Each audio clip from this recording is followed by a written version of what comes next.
Break news చూస్తున్నాం. లొంగిపోయిన Maoist అగ్రనేతలకు కేంద్రం why category భద్రత కల్పిస్తూ నిర్ణయం తీసుకుంది. మల్లోజుల వేణుగోపాల్ అలియాస్ సోను, తక్కళ్లపల్లి వాసుదేవరావు అలియాస్ ఆసన్నకు వై కేటగిరీ భద్రత కల్పించనున్నట్లు కేంద్ర ఇంటెలిజెన్స్ వర్గాల నుంచి సమాచారం వచ్చింది.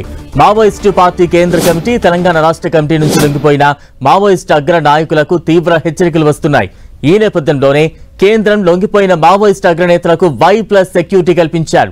మహారాష్ట్ర పోలీసులు ఈ భద్రతకు ఏర్పాట్లు చేస్తున్నట్టు తెలుస్తోంది. ఇక తాజా అప్డేట్స్ అందించేందుకు మా ప్రతినిధి సైదులు సిద్ధంగా ఉన్నారు. సైదులు,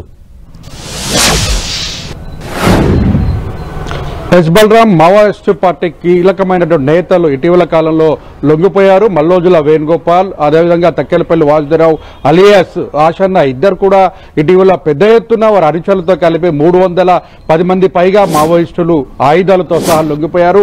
ఈ లొంగుబాటుకు సంబంధించి మావోయిస్టు పార్టీ కీలకమైనటువంటి అంటే రాష్ట్ర కమిటీ కావచ్చు, కేంద్ర కమిటీల నుంచి కూడా పెద్ద ఎత్తున మావోయిస్టులకు మొత్తంగా వీళ్ళు ద్రోహులుగా చిత్రీకరిస్తూ వారు లేఖలు కూడా అభయ్ పేరుతో, జగన్ పేరుతో లేఖలు కూడా విడుదల చేశారు. హెచ్చరికలు, ప్రజాకోర్టులో శిక్షలు తప్పవంటూ ప్రజలు గమనిస్తున్నారంటూ పార్టీ నష్టానికి చాలా పార్టీలో ఉంటూనే అంతర్గతంగా నష్టం చేకూర్చారు. వారిని గమనించకపోవడం పశ్చాత్తాపడుతున్నామంటూ కూడా లేఖలు రిలీజ్ చేసిన నేపథ్యంలో ఇప్పుడు మల్లోజుల వేణుగోపాలకు ఆసన్నకి ఇద్దరు కూడా ప్రాణహాని ఉందన్నట్టుగా కేంద్ర ప్రభుత్వం భావిస్తుంది. అందులో భాగంగానే ఇంటెలిజెన్సీ వర్గం నుంచి కూడా వై కేటగిరీ భద్రత ఇవ్వాలని చెప్పేసి భావించినట్లుగా మనకు అందుతున్న సమాచారం. అందుకు సంబంధించినటువంటి భద్రత విషయాలు, వారికి సంబంధించిన అంశాలను కూడా మహారాష్ట్ర ప్రభుత్వం పరిశీలన చేస్తుందని ఇంటెలిజెన్స్ వర్గాల నుంచి మనకు సమాచారం అందుతుంది. ఇందుకు సంబంధించి ఎందుకంటే గతంలో అనేక మంది ఇలా మావోయిస్టు పార్టీకి సంబంధించి పెద్ద ఎత్తున లొంగిపోయిన తర్వాత చాలా మంది ప్రాణాలు కోల్పోయినటువంటి పరిస్థితి ఉంది. ఆ ప్రాణాలు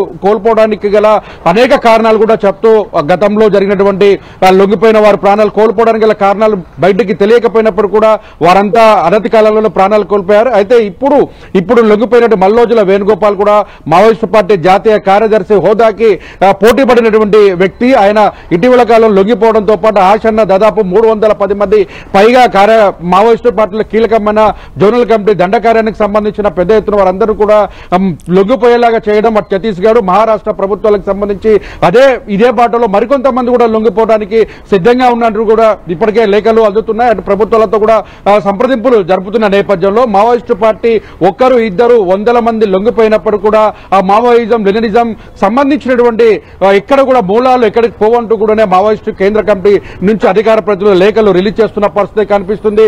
అదే విప్లవ ద్రోహులుగా మారిన వీరిని శిక్షించాలంటూ ప్రజాకోర్టులో శిక్ష తప్పదంటూ హెచ్చరికలు జారీ చేస్తూనే అటు ప్రజా ఉద్యమాలను, గిరిజనులకు జన్ధన్ సర్కార్లో మావోయిస్టులు చేసినటువంటి పోరాటాలు కావచ్చు, వాళ్ళు చేసిన సంక్షేమ పథకాలు కావచ్చు, వీటన్నిటినీ ఎదుర్కొంటూనే ప్రజల్లోకి వెళ్ళాలి, ప్రజా ఉద్యమాలు నిర్మించాలంటూ కూడా భావోద్వేగంగా లేఖలు, ఘాటైన విమర్శలు చేస్తూ కూడా లేఖలు రిలీజ్ చేసిన నేపథ్యంలో వారికి నిజంగానే ప్రాణహాని ఉందని భావించినటువంటి కేంద్ర ఇంటెలిజెన్సీ వర్గాలు మాత్రం అందుకు కేటగిరీకి సంబంధించిన భద్రతకు వై కేటగిరీకి సంబంధించి కూడా పరిశీలన చేస్తున్నారు. ఎంతమందిని కేటాయించాలి, వారి యొక్క ఎక్కడ ఆసన్న కావచ్చు, మల్లోజుల వేణుగోపాల్ కావచ్చు, అందులో ఉన్న దండకార్యానికి సంబంధించి కీలకమైన లొంగిపోయిన నేతలకు సంబంధించినటువంటి వారిలో ఎలా వాళ్ళకి భద్రత ఇవ్వాలి, వారు ఎక్కడెక్కడ ఉంటారు, వాళ్ళకి సంబంధించినటువంటి సమాచారాన్ని అంతా కూడా తీసుకుంటున్న పరిస్థితి ఉంది. ఈ బాధ్యత అంతా కూడా మహారాష్ట్ర ప్రభుత్వానికి బాధ్యత అప్పగించడంతో ఆ ప్రభుత్వం చకచక పనులంతా కూడా ఫడ్నవీస్ నాయకత్వంలో మొత్తం పనులు కూడా చేస్తున్న పరిస్థితి. ఎప్పటికప్పుడు గతంలో చెప్పినట్టుగా కేంద్ర హోంమంత్రి అమిత్ షా చేసిన ప్రకటన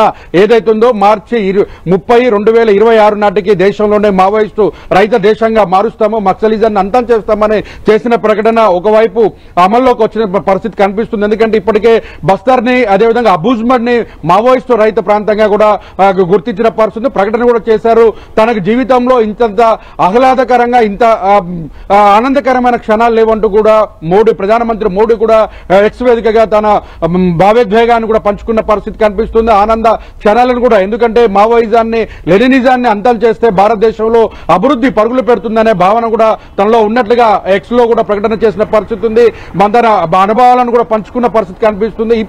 ఇప్పుడు జరుగుతున్నటువంటి మొత్తం లొంగుబాటు కావచ్చు, మొత్తం 6 జిల్లాలకు సంబంధించినటువంటి ఛత్తీస్గఢ్, ఒరిస్సా, మహారాష్ట్ర, తెలంగాణ, ఆంధ్ర ఏఓబికి సంబంధించినటువంటి పూర్తి స్థాయిలో కూడా అక్కడ ఉన్నటువంటి నాయకత్వం లొంగుబాటు గల కారణాలు విశ్లేషణ చేసుకుంటూ మావోయిస్టు పార్టీ అంతర్గతంగా తమ పోరాటాలకు సిద్ధం అవుతున్న నేపథ్యంలో లొంగిపోయినటువంటి వారిని నుంచి ఏం నేర్చుకున్నామంటూ కూడా కేడర్కి సమాధానం చెప్తూనే అటు గిరిజనులను ఆ గిరిజన పోడు భూముల అంశాలకు సంబంధించి కావచ్చు, ఆ ప్రాంతంలో వారు చేస్తున్న సంక్షేమ పథకాలు కావచ్చు, వీటన్నిటిని కూడా ప్రజల పక్షాన నిలబడాలి, ప్రజలకు నిలబడుతూ వారిలో నుంచి కొత్త కార్యకర్తలను కేడర్ని తయారు చేసుకోవాలనేటువంటి మొత్తం కూడా సందేశాన్ని ఇస్తూ కూడా రేపు 24వ తారీఖున కూడా మావోయిస్టులు భారతదేశ వ్యాప్తంగా బంద్కు పిలిపించారు. బంద్ నేపథ్యంలో మొత్తం హై అలర్ట్ కూడా ప్రకటిస్తున్న పరిస్థితి కనిపిస్తుంది. ఎందుకంటే ఛత్తీస్గఢ్ ఇప్పుడు మహారాష్ట్ర ఛత్తీస్గఢ్ లొంగిపోయిన తర్వాత ఇక్కడ నుంచి రైతులంతా కూడా ఎక్కువ మంది కూడా అటు తెలంగాణకు ఆంధ్రాకు తరలి వస్తున్నట్టుగా తెలుస్తున్న సమాచారం. వీరంతా కూడా ఇక్కడ నుంచి వెళ్లి ఇతర ప్రాంతాల్లో కూడా ఆ సాయుధాలను వేరే దగ్గర భద్రపరుచుకొని సామాన్య జీవితాన్ని గడుపుతున్నట్టుగా తెలుస్తుంది. చాలా కీలకమైనటువంటి గణపతి కావచ్చు, హిడ్మా కావచ్చు, వీరందరూ కూడా కీలకంగా టార్గెట్ చేస్తూ కేంద్ర మొత్తం హోంశాఖ మొత్తం కూడా విచారణ కొనసాగిస్తుంది. మొత్తంగా దీనికి సంబంధించిన మొత్తం పరిశీలనకు సంబంధించి కూడా ఇటు భద్రతకి వై కేటగిరీకి ఇవ్వాలా లేదా దాని మీద కూడా మహారాష్ట్ర ప్రభుత్వం సంబంధించి ఏర్పాట్లు పెద్ద ఎత్తున కొనసాగిస్తున్న పరిస్థితి కనిపిస్తుంది. Right, thank you Saithulu.